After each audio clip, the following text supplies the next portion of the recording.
Arizona Dreaming races up on the outside of Kumana. Hiester at the pier, running on down the outside. Sheriff Glamorgan. War Dog trying for an Eagle Eye run up the inside. Arizona Dreaming got wayward when the stick came out up the inside. War Dog, Arizona Dreaming. Holland straightens her out and off she goes. Arizona Dreaming won it. Beat War Dog.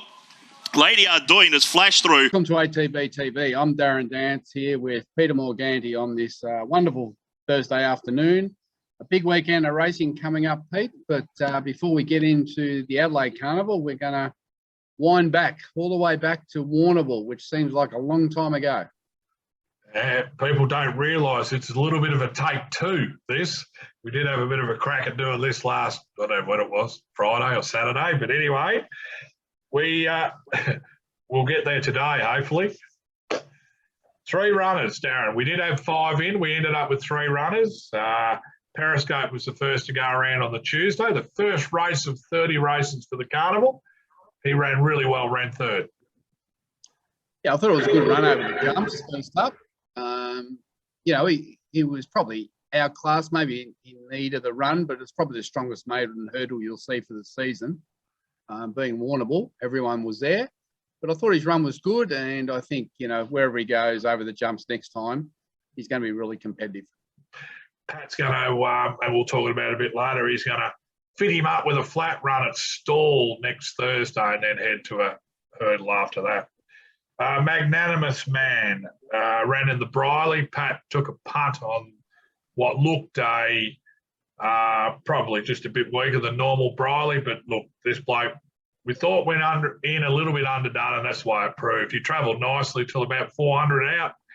Hit a hurdle, took the wind out of his sails. Hit a steeple, took the wind out of his sails. And, yeah, look, I think the jockey was happy enough with him. He just needed it. Yeah, well, once he hit that jump, that was the end of it. He didn't knock him around late. And he's probably a horse that, because he hasn't raced for so long, it's just going to take a few runs to harden him up over the sticks. So we'll talk about him being in next time, but he's probably still going to be in need of the run. Yep. Mean Girls, this was the first race on the Wednesday. She finished 6th. The change from Tuesday to Wednesday with the track was noticeable. It was well into the heavy 10 range. She probably struggled through it, but she showed enough. She travelled nicely until the pressure went on and probably scrambled through the conditions. Yeah, I think, yeah, it was very heavy there. The track was very, very heavy. So in hindsight, we probably should have scratched her, but it's easy afterwards to say that. But, you know, I thought she did a good job. She's had a good prep. She's gone to the paddock now, and she'll be set for later in the spring. She's shown a lot, that filly, and she'll get better over time and ground. But based on that run, we decided then to pull our 2 runners out on Thursday, being Miss 10,000 and Capriccio, because we just didn't feel that they're going to be suited on that track, given those conditions. And in hindsight, I think it was the right thing to do. Yeah, we'll chat about them a little bit later as well.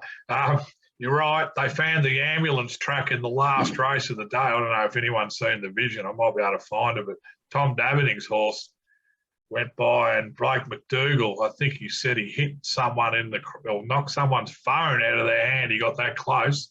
And it looked funny. One angle just looked like a Mexican wave. The people were just peeling back off the fence as he went by him. You could not have got 1 inch wider.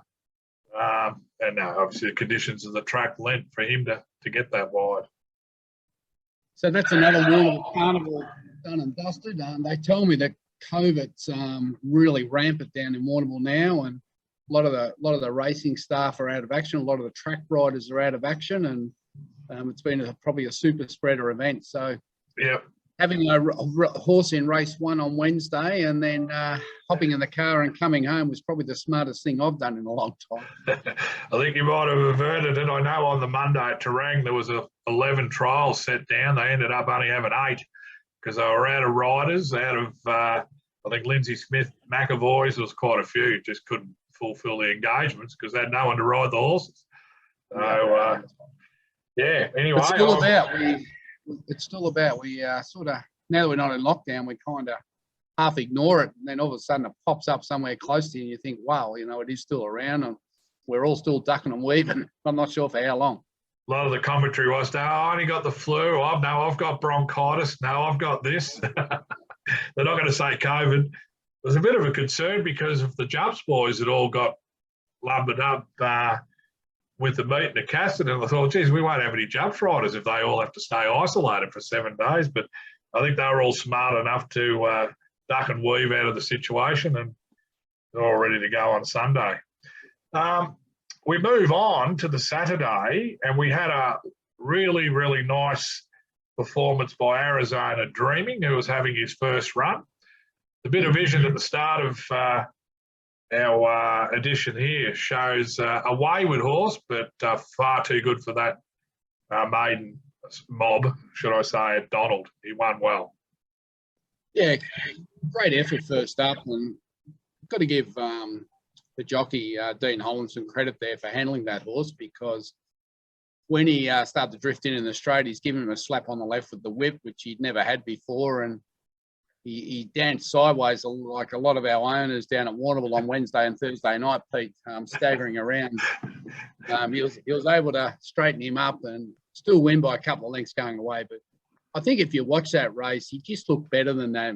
It may not have been as strong at maiden, but just the way he travelled and the way he hit the line, he's a horse that Matt Kamani always had a good opinion of him. He was trying to get him to the showdown last season as a 2-year-old, but things went wrong and he had to go out, and just taking that time to get him back. And I think the owner's going to be well rewarded for that. And he's a horse by Stratum Star out of Arizona Girl that we bred. I popped a little message out, I think it was Sunday or Saturday night, just to say that Maddie Williams had bought the half sister by Shalar and had shares left. Well, those shares were swallowed up in about 12 minutes. So he said he could have sold it twice. So there's a few ATB owners jumped straight into the half sister, which is good for us, and it's also very good for Matthew Williams. Check the mailbox over the next few weeks for a little bit of commission, Darren. Be lucky to get a coffee. I was talking to Dean at the trials, and he said, a lot of horses that he did 2 or 3 things wrong in the run even, and he said they get beat, they generally get beat, but he was just too good. And he said he'll have no worries stepping out to 1400, which could be his next go at Sandown Sunday week. So I don't think Dean Holland will be removing himself from the saddle anytime shortly. No, yeah, later that day, Steinem in I think it was called the Coast. It was a $500,000 race, 1600. Breton at Dulla Road. Didn't have a lot of luck. She still ran well. I think she ran 6th, but she was probably only a half a length off 3rd. I don't know. What do you think of the run? Look, initially I was disappointed because she sat 1-1 and he went for her like she was going to run right into it, but she only whacked away to the line. But listening to Karen Maher and also the rider, they just felt that it was a tight track. It was a sit sprint type of affair and probably not run to suit her. And that little 250 metres straight didn't give her a time to unleash her finish. Personally, I'm not sure she's best ridden so far forward myself, but at the end of the day, they were pleased. She got beat 2.5. It was better than the Sydney run on a bog. Just like to see her get on some decent ground. So I think next she'll move to Queensland now and contest a couple of Group 3s up there, which if we get one at Eagle Farm, it's always a good 3, even if they get 100 mils. So I think she'll get a chance to get back on top of the ground. And I think then as owners, we'll really know where we are with this filly. It's just really hard to gauge them when they're on wet tracks and they're on these tighter tracks. And, we've got different riders going on every start. You can't really get a clear view of it. And it's just a little bit frustrating for everyone. But I think by the time we get to Queensland, if we can get on to Eagle Farm, get on a good 4, and just let her do her best without any excuses, then we'll know where we're at. Yeah, I totally agree. I mean, you look at her best runs on top of the ground, tracks where she can warm up, get into the race, like Sandown, she's a dual winner. Morphettville, she ran well without winning. And Flemington, even in that Group 1, she was charging home on top of the ground. So I agree, they're the go. So hopefully we can find a dry track and a bigger track and get her winning. Monday, we had Sea Princess at Kyneton, back to where she was first up at Kyneton a couple of weeks earlier, and she was second up. And I don't wonder if she had a bit of the second up blues, because she was okay to the line without ever challenging the winner. Bit flat. Ran fourth. The last 50 was good. I know it was a slow track, but it was actually probably a heavier according to the times. But she did swallow a lot of dirt and was coughing a long time after the race. So she's got an excuse there. Yep. You can actually see on the bend where she goes from travelling to not travelling. So I suppose if you're running along and got a mouthful of dirt, you'd probably change stride and put your head up as well. So I think we just put a line through that. Yeah. And we just give her that, like, we'll have to make sure she doesn't get any infection or anything out of that, swallowing that, and get that dirt out of her throat and lungs. It does happen on these wet tracks from time to time. So once again, I think she needs to get onto a bigger track and maybe not necessarily a drier track, but just a bigger track that's not so gluggy.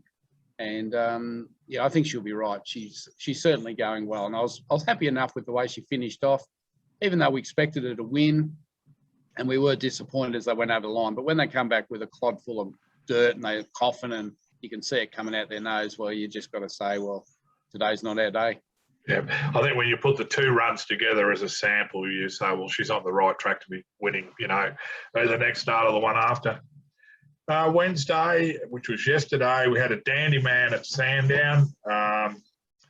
Mitch decided to run despite draw at gate 20, I think it was. It might have come in at gate 16 for the race. And look, it's a big, long run down the back. Brett Preble looked like he was going to get some cover 3 wide, and then the girl in front of him slipped to be outside the leader, which left him exposed. And while it was all right in a straight line, it was coming around the bend and all that. He probably had to work hard. He got to the lead, gave a little kick, but just the work early just meant that he was never going to hold him out that last 50 to 80 metres. Yeah, I was happy enough. Like, normally we wouldn't start a horse from gate 18, but as Mitch said, the track was on the better side of soft. There's a lot of rain coming. We're going to struggle to find firm tracks. He doesn't like it wet. So we elected to roll the dice. Unfortunately, as you said, he got caught wide. I thought Brett done a great job of riding him, and he can get down low and really ride him out, Brett. I was really pleased with the way he went about it. He looked like a fighter pilot there at the home turn. He got that low, didn't he? Yeah, and we probably all got out of our seats at the 300. Yeah.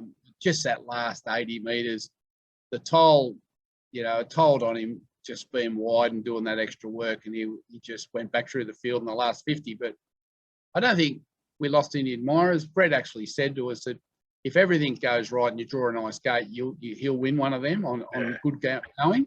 And unfortunately, we're probably not going to get that good going forward at Sandown. So more than likely, we're going to probably have to sneak up to Mildura for a Faber's Gold race, and then try and go out on a winning note and set him up for November, December later in the year when we're back on top of the ground. We had a wet track at Mildura. We'll be kicking ourselves. Surely not. I reckon he raced as tractably as I've seen him race. I think Mitch went with the winkers and a crossover, and I reckon he was really good in running. He didn't reef and tear. And considering he was exposed, to the breeze, I thought he raced really well. Yeah. Righto, so they were our runners, Darren. So we're chalked up number 24 with Arizona Dreaming, which actually I'm halfway through putting the story up on the website. So I know a lot of excited owners there, a few first-timers too. I think Leo Meats Group, he might have 10 or something, and he said there was about 6 that had never been in a horse. So not a bad way to kick off. They had to be patient, but they've got there now. Oh, terrific story for a whole big group. Like, I remember the day Leo brought that group to the farm, and they all got their photo taken with him. There was about 10 or 15 of them, and they had they were really excited, and they've had to wait so long, but so good. And look, if he goes to a midweek or a Sunday or a weekend meeting where they can get there, they'll be half the crowd. and a lot of long-term owners in that horse. Yeah. Mark Howley's group, the Guthrie family, a lot of the breeders, Britons. I'm leaving some out, but Roger Gleason, Max yeah, Blackiston, yeah, that whole team down there at Warrnambool that have been in a number of horses, and they always buy a share in a syndicate. Good on them. I think they got themselves a nice horse. I think they got themselves a city class horse, and I think Matt Kamani's done a great job. Yeah, he's stuck fat. Matty said from the start, like you said, he had a lot of ability, and we've had to go through a rehab program with him, and it's all been good, and we got the result that we needed. The result we wanted. So there are runners coming up, Darren. We've got about half a dozen to get through. Kick-off Friday, Shine and Dandy heads to a highway to Geelong, 2,470 metre highway. The Grand Annual winning jockey rides, Willie McCarthy. I hope he's come down. I hope he's got to refocus back on the flat if his first ride sits. He gets his chance. Shine and Dandy. He's had a hurdle school in between. What are we doing? Trying to win a race with the horse for the owners. So, look, yeah, he had a hurdle trial, and here he is on a highway. I see he's nominated him also somewhere for next week, so I'm not sure what that's about. But anyway, he's down to run on Friday. He needs to be winning one of these distance highway races, but I don't know what to say. I don't think it's much rain forecast, so I think we're hoping for a heavy track. I'm not sure if we're going to get one. There's a little bit forecast, but I don't know whether it's going to lob Friday. That's all. Tomorrow. Yeah, so I haven't had a chance to talk to Andrew about what he's thinking, but anyway, he's down to run Friday, which is tomorrow. So I suppose he hasn't scratched him yet. So fingers crossed he can get there and run a good race. And we need to win one with him. Absolutely. I mean, he's gone third, second. So the next sequence is a 1. I suppose the odds Saturday. are up there. I should be having a look, shouldn't I? What's that? I should be having a look at the odds. Yeah. I haven't got it in front of me. You have a look. I'm gonna have a quick look while you introduce the next runner. I reckon it'll be a $4 chance, but righto. We'll go to Morfettville, where there'll be a contingency of ATB owners to go over and watch. Well, there could be 2 lots of owners. I'm not too sure if some in Capriccio are going, but I know there's a lot in Detonator Jack going. He's trying to win his 4th race on end, and that 4th race happens to be the $500,000 Group 1 South Australian Derby. John Allen stays on. He's loved the horse from day one. Drawn 15, probably not going to matter too much. Let's hope he's a superior stayer. Danny, by the way, $5.50 for tomorrow. Detonator Jack Derby, 3 for 3. He's a very exciting, very promising horse. There's a lot of media out there about him. A lot of stories been written this week. I noticed all the Get On boys were on. They were ticking him off last night as the one. Yep. He's going to come out of gate 11 or 12 at this stage if the rest of the emergencies get scratched. I'm happy enough about that because I think it gives John Allen options. I think if you draw inside, you end up 3 or 4 back the fence. You know, you need luck to get out when you want to get out, and you end up getting dictated to. So I'm kind of happy that he's drawn wider, and he can just be where he wants. If he wants to be 3 wide with cover, or he wants to be midfield, he can be where he wants to be. The favourite, the Godolphin horse, is drawn 3, so he's probably going to end up 5 back the fence, I would think, with his racing pattern. So if we can be in front of that horse by the last 400, then he's going to have to be pretty good to get past us. So I think he's about a $4.80 shot. I think he'll firm up because I think the big money will come for him later on. Look, there's a lot of hype on him because he's undefeated. He's got a special place with ATB because we raced his sire in Jackalbury in the Melbourne Cup and all over the world, and we've been waiting to try and get a good Jackalbury. This is about the 5th one we've had. It looks like he's a pretty special horse. So yeah, we've got a big group of owners coming over. They're bringing their wives, their family, their friends, their brothers, their uncles. There's probably going to be a cast of 40, all done and dusted, in for lunch and out for dinner that night. So it's going to be a wonderful weekend. It's going to be very exciting. I know there's a couple of owners that haven't slept, Pete, for about 3 days so far. Bonnie Johnson might be one that hasn't had much sleep, and Glenn Sheehan might be another that's been pretty nervous. So good on them, because that's what racing's about, and that's what racing can do to you. Yeah. When you get a good horse. And you know, it's just ridiculous to have a horse that's a 3-year-old, had 3 starts, stayer, undefeated. In 30 years I've been in the game, I've never had a horse like this. That's just, I don't know, he's not press button, but he just seems to be, you know, a racehorse. We don't seem to have to teach him a lot. Yeah. And he just seems to, every time you set him a task, he's done it so far. So can he do it on Saturday? I don't know. They don't give away Group 1s.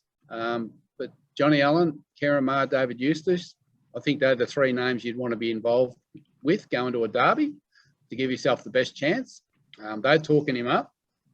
Spoke to David last night, and he's flying over, and he said, I'm bringing my parents. I want them to see me win a Group 1. There you go. So well, that's a big call.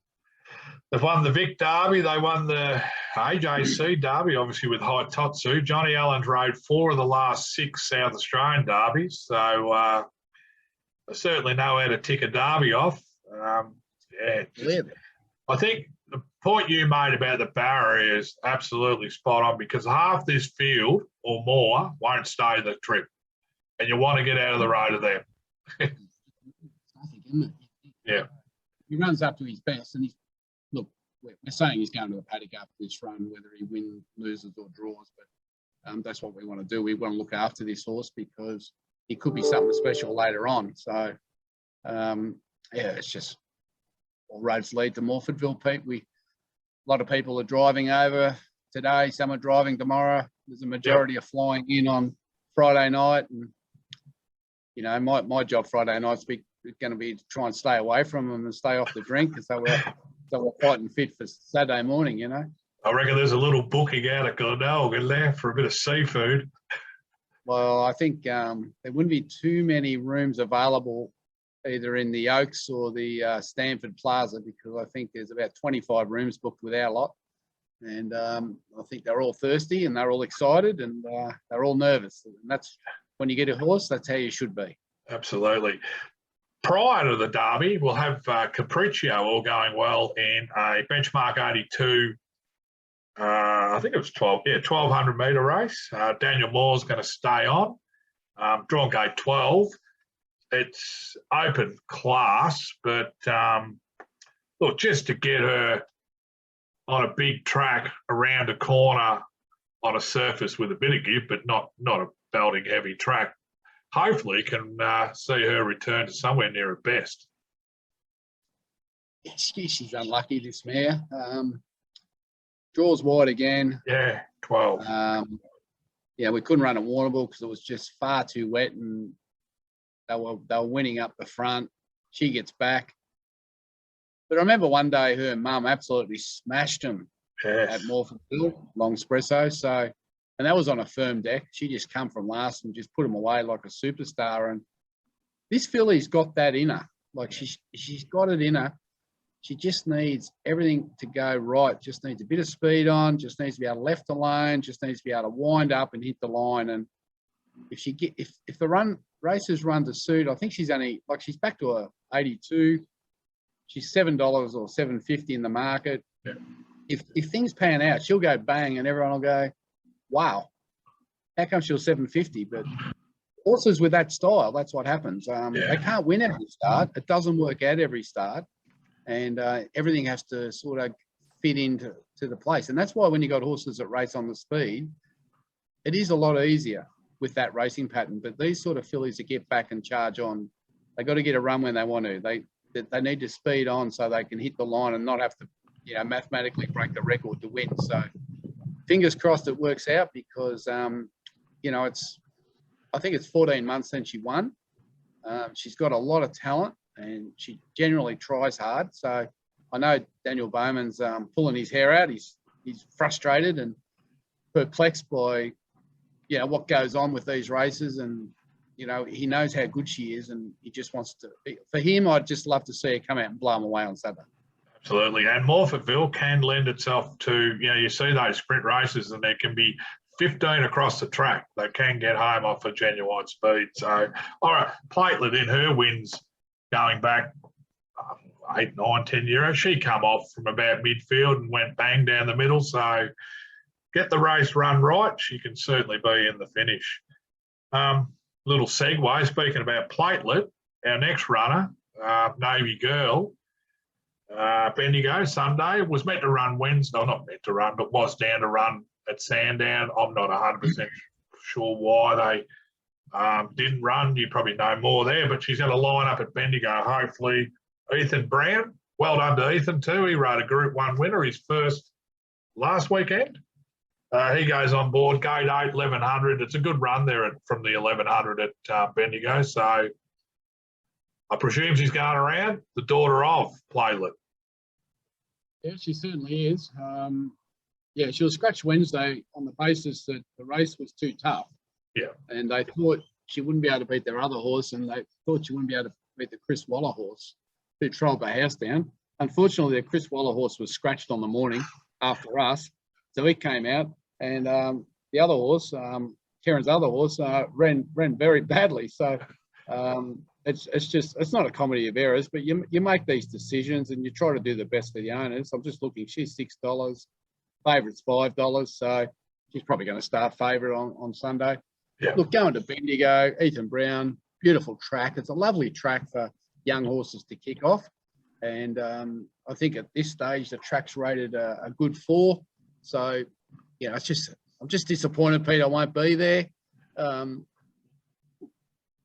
I won't be there, will I? I can't be there because I'm flying back from Adelaide. If you're too hungover, still carry that big cup around. The race is at 12:50. If it was a later race, I could go straight from the airport, but I think I'm going to land about 10 minutes before the race, which makes it awkward. But yeah, I would have loved to have been there for a first start. But look, she's been going terrific. There's a bit of media about her, how good she's going in the trials, and a bit of media out of the stable about how good she's going. So I think she'll give a really good account of herself. More than likely, she'll start favourite on Sunday, and let's hope she can get off to a good start. Might be a little bit of a Platelet reunion, Darren. There's obviously some owners that have jumped in that were in Platelet. I'm pretty sure nearly all the owners in her were in Platelet. I'm not sure if there's anyone in that filly that wasn't originally in Platelet. Yeah, she's that horse that Karen Ma bought at the Gold Coast sales, and typical of these trainers, as soon as he bought her, they jump on the phone to me and say, "We bought her. Do you want her?" And of course, they know that we want to get into a nice Platelet filly, and couldn't say no, and rang up a few of the owners, and they all jumped in. They're all ready for the ride. Merchant Navy, it might be his best, he might have said. He may have said. Anyway, we look forward to that just after lunch on Sunday. Also Sunday, we head down to where, as Rick McIntosh would say, where the Glenelg beats the Wannon at Casterton. And we're actually running in the Two Rivers steeplechase with Magnanimous Man. So Rick will wheel out the old where the Glenelg beats the Wannon. I think they go down past those rivers a couple of times in this 3,800 metre race. It's a $100,000 race too, so it's bloody good prize money for a. You think Cassidy, you don't think $100,000 races, but there's a little jockey change. Aaron Kuru's decided to ride Wild's horse. I think that's what's happened. Elvison, which ran second during the carnival, and we got Aaron Lynch on, who he's a handy enough jumps rider himself. I know one thing, this bloke's he's got no fear, this Aaron Lynch. You talk to a few of the jumps jockeys, they say if he's in your road, he won't get out of your road. So anyway, he'll be fitter for the run. And I reckon going around, to me, this is what type of horse he is. Not so much a flat steeplechase course horse, undulating, turns, up and down a little bit. I think this is what'll suit him. I think he can run a race, but I don't know, I don't know whether he can win, but I reckon we'll see more of the Magnanimous Man we hope to see. I see Crew's gone on the Wild Horse, as you said, and its favourite at $3. We're at $12. Yep. But bear in mind, we were travelling nicely there till we made that mistake in the steeple at Warrnambool, and then he took the wind out of his sails and just plotted. But as you say, it's pretty light race. I think there's only 8 starters in that race, Pete. Yep. And there's only 8 in at the moment, and yeah, they got to get vetted. So you don't know if they're all going to run even. So look, he's going to be better for the run. He's probably going to be better after this run. You know, he loves it heavy. It may not be heavy enough there, but Pat said the steeple track there is always, that paddock's always pretty wet. So yeah, it's pretty flat down there. I just want to see him go around, not make a mistake, and show us that he's either, you know, if he can run the top 3 there and be hitting the line, we know we're going to have a good season with him. And it's only the very start of the season. Yeah. Still 3 months to go. So fingers crossed, he can show us that improvement, you know, and that ability that we know he's got.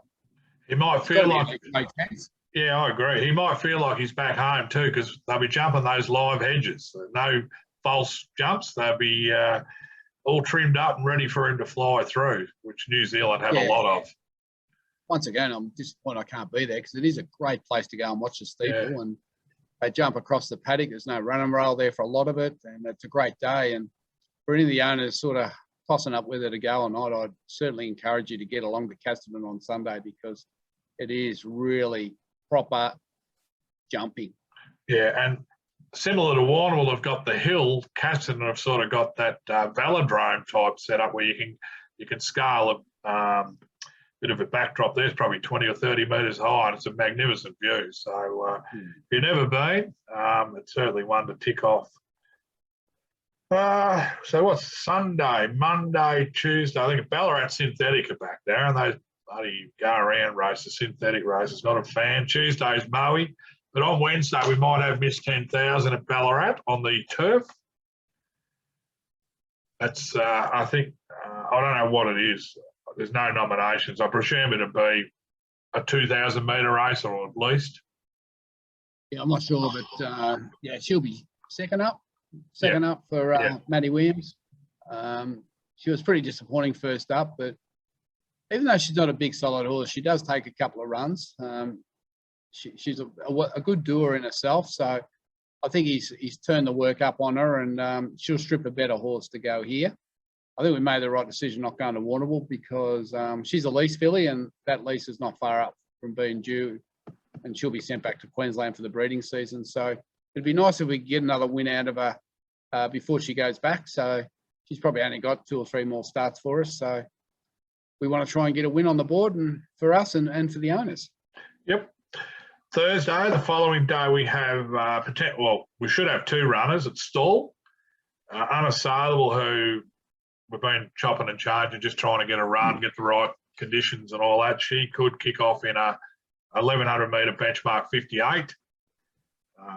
And also Periscope will go around, as I mentioned before, just to fit him up for his next hurdle start. He'll go around in a 3,600 metre race at stall.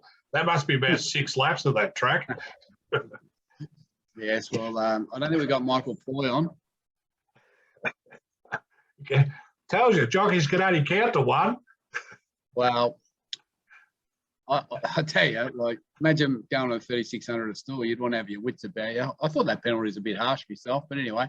2 months, it's a fair old whack out of the bank account, potential. Yeah, for a battling rider, but anyway, I mean, they ride every race probably, and they maybe just forgot how far the race was. It was a pickup ride, Darren. It was a pickup ride, and the race after he won it was a 1,200 metre race. Unfortunately, he thought he was in that 1,200 metre race a race earlier. Yeah, I think I've seen it happen a couple of times over the years. But I reckon it was Reece McLeod at Moonee Valley did it once. Yeah, I reckon he did it once too. So anyway, 3,600 metre at stall. Yep, everyone will be giddy by the end of it, and the race caller will be very tired. But Periscope, he said he's really trimmed up from that run, and he's happy with him. And he'll go around there. I think it's a double point qualifier for the Jericho, which is also another box that you can tick off. Yep. For these staying type horses. So yeah, I'll be interested to see, but I can't wait to see him get back on the over the jumps, because I reckon he's going to be ready to win. In terms of Unassailable, look, we're just finding it really hard to get a race for her. She's rated 62, so you put her in a 64 and she keeps getting balloted out because it's so competitive. we need firm track, so there's no use putting her in a wet track. And we're desperately trying to win a city race with her before she goes to stud. So the bottom line is we need to win one of these races to get a rating up towards 65 so that we can then slot into Melbourne in a 78 or a 70 and see if we can knock one over at Flemington or Caulfield before the stud season. So this is a bit of a stepping stone. Pat reports she's been flying in work. He's got her really where he wants her.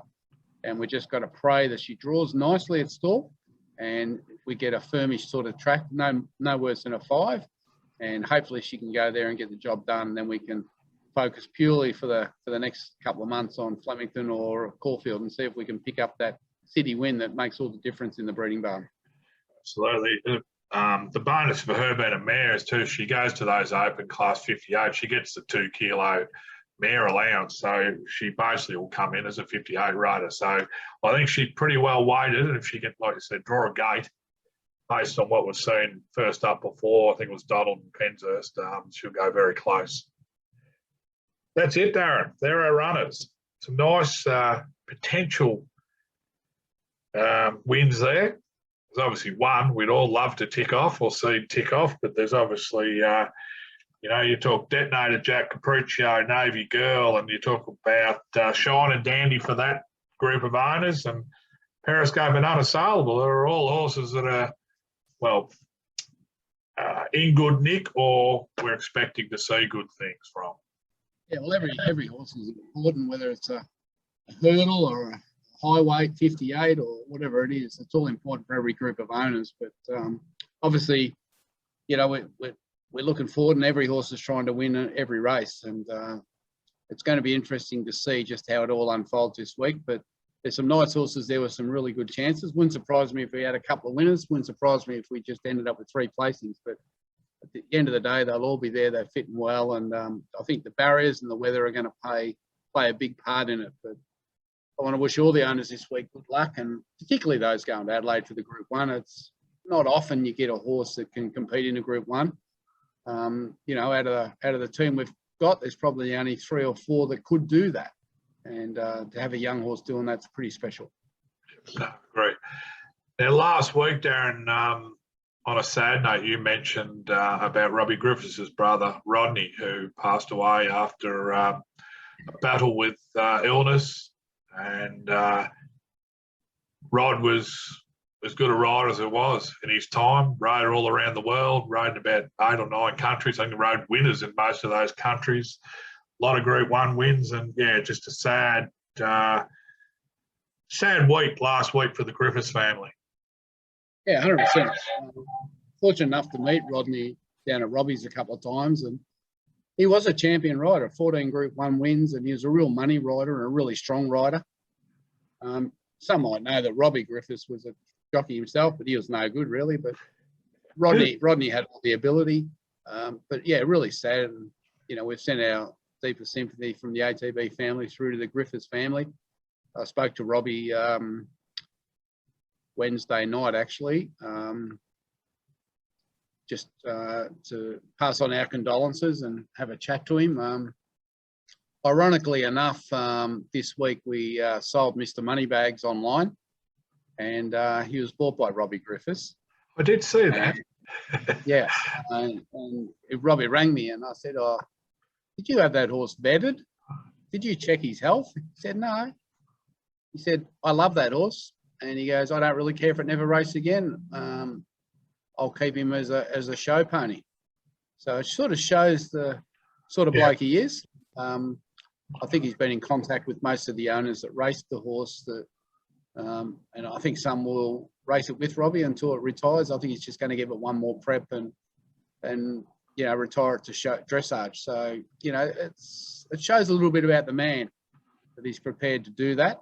And I don't even think he's going to sell the shares to the owners. I think he's just going to do some sort of deal with them. Yeah. But good on him. And I know the underbidder was Damien Batters, so he loved the horse as well. So there you go. Sometimes, most times we have to put them on the market and move them on because some of the owners want the money to reinvest, but that's part of the game. But no, a good story for Robbie and that, buying that horse back, and I wish him all the best with it.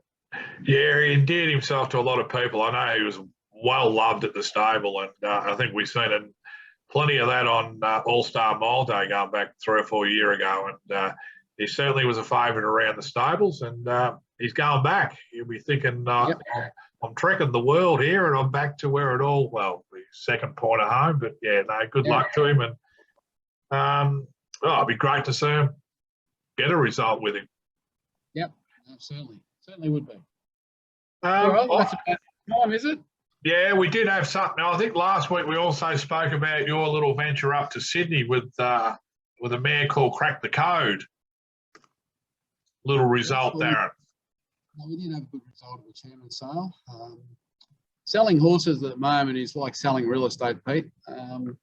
They're just paying way, way, way too much for everything. So we took the opportunity to cash in Crack the Code in Foaled Zoo Star, and I know the owners were delighted to receive a winning bid of $825,000 for her, and she was purchased by Rosemont Stud, and she's been a great mare for our owners. I think from memory we paid about $160,000 for her at the yearling sale.